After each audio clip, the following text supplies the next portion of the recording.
यहाँ से कुछ क्वेश्चंस हम चल रहे हैं वो एनसीईआरटी के हैं सारे।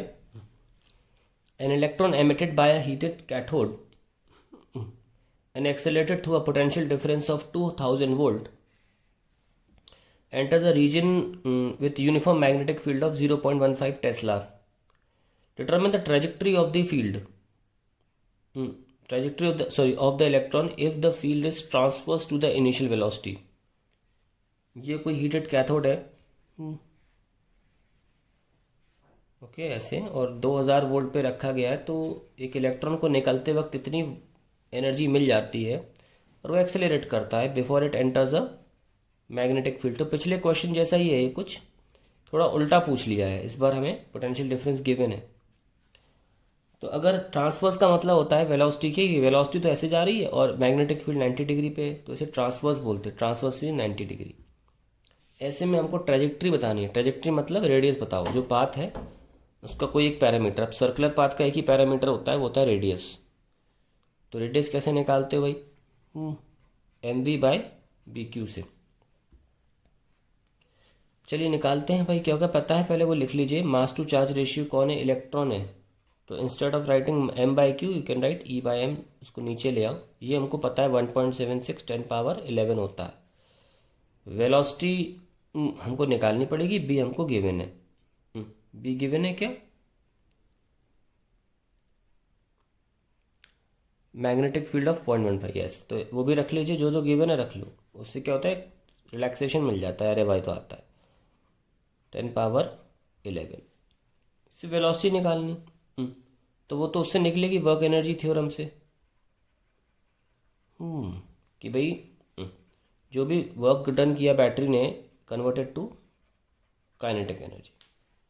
और कितना काम किया बैटरी ने? Charge into potential difference is 2000 is half into m into v square. हमें तो वी से मतलब है, तो ये नीचे भेज दो भाई। E by m into 4000 is equals to v square. हो गया भाई। अब क्या करें? वेलोसिटी निकालो। That is e by m का स्क्वायर रूट इंटू 4000। ये हमारा आंसर आ जाएगा। ठीक है, आइए हम बताएं इसको। ये कैसे लिखते हो? 1.76 लिखा है ना, हमने कई बार बोला इसका क्या कर दो, 7/4 लिख दो और 10⁻11 मेंटेन रखो इंटू 4000। लोग काम आया ना? ये दो काम आया, 1000 आ गया। तो वेलोसिटी आ गई स्क्वायर रूट ऑफ 7 और 10⁻14। स्क्वायर रूट ऑफ 7 को आप 2.6 लिख सकते हैं। 26 का स्क्वायर होता है 6.76। 2.65 भी ले सकते हैं, लेकिन ठीक है 2.6 चलेगा। और 10⁻7 आ गया। यहाँ ठोक दो इसको। 2.6 10⁻7। देखो ये सब चीज़ें बहुत इंपॉर्टेंट है। ई बाई एम, नहीं तो आपका सारा टाइम इसमें चला जाएगा, क्योंकि इसके अलावा भी कैलकुलेशन लग रही है।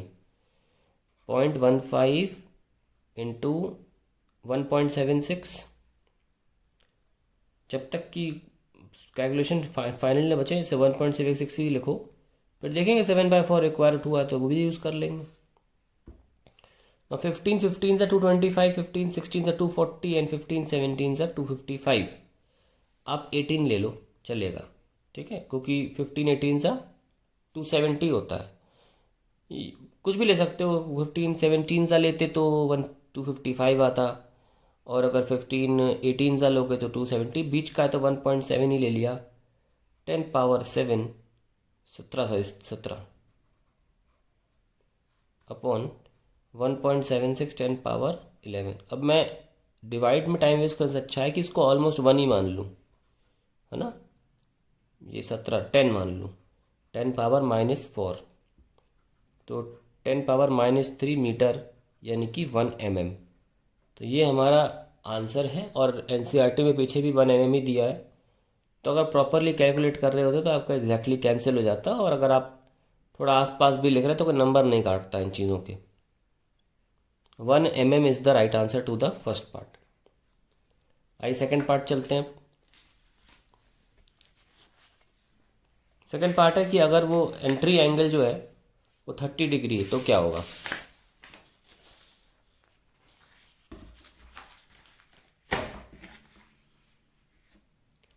अगर यही इलेक्ट्रॉन 30 डिग्री का एंगल बना के एंटर करता तो क्या होगा। With the magnetic field. ऐसे बनाने से फ़ायदा नहीं दिखेगा, नहीं, मैंने फालतू में बना दिया इस तरीके से। बेहतर होगा इस तरीके से बना के दिखा दें बस 30 डिग्री वेलोसिटी ऐसे। ठीक है ना, मैं डायरेक्टली फॉर्मूला बता देता हूँ। और अगर आपको जानना है कि कैसे लिखते हैं ऐसे, तो आप थ्योरी वीडियोस देखिए please, motion of charge and magnetic field के। पर फिर भी देख लीजिए, क्योंकि इतना मुश्किल भी नहीं है। ऐसे लिखा करिए mvn/bq, क्योंकि मिस्टर लॉरेंस ने पहले ही बात अपने लॉ में बताई हुई है, डेफिनेशन में, कि जब जो चार्ज अगर मैग्नेटिक फील्ड में एंटर करेगा तो वो सर्कुलर मोशन जो करता है वो normal component of the velocity के बेसिस पे करता है। उन्होंने क्लियरली बोला है अपने डेफिनेशन में, इसको कोई निकालना नहीं पड़ेगा आपको। उन्होंने बोला है the circular motion is due to the normal component of the velocity. तो आप डायरेक्टली नॉर्मल कंपोनेंट में लिख देता हूँ, वी है ना, वो नॉर्मल कंपोनेंट जो है हमेशा साइन थीटा कंपोनेंट होगा, क्योंकि यहाँ पे हम जो एंगल लेते हैं वो वेलोसिटी और मैग्नेटिक फील्ड के बीच में लेते हैं। तो ये तो बेस या हॉरिजॉन्टल कंपोनेंट हो जाएगा जो मैग्नेटिक फील्ड के अलोंग होगा। हमेशा जो नहीं है अलोंग, जो मैग्नेटिक फील्ड से 90 डिग्री होगा, मैंने बोला ना नॉर्मल कंपोनेंट, वही रिस्पॉन्सिबल होता है सर्कुलर मोशन के। तो डायरेक्टली आपका आंसर आ जाता है, इससे सोचना नहीं पड़ता। अब ये हम पहले ही सॉल्व कर चुके हैं, ये आया है 1 mm, और साइन थीटा कितना है 30 डिग्री, हाफ, तो आंसर इज 0.5 mm। तो ये भी ध्यान रखिएगा कि जब आप किसी और एंगल पर एंटर कराते हैं इलेक्ट्रॉन को with the magnetic field other than 90, the radius is going to always be less, because आप मल्टीप्लाई एक ऐसे मटीरियल फिजिक्स मैथ्स के ऐसी चीज़ से कर रहे हैं जो हमेशा 1 से कम या 1 के बराबर मैक्सिमम हो सकती है। इसलिए आपका आंसर जो होगा वो हमेशा कम ही आएगा in case of you are entering the electron at some other angle.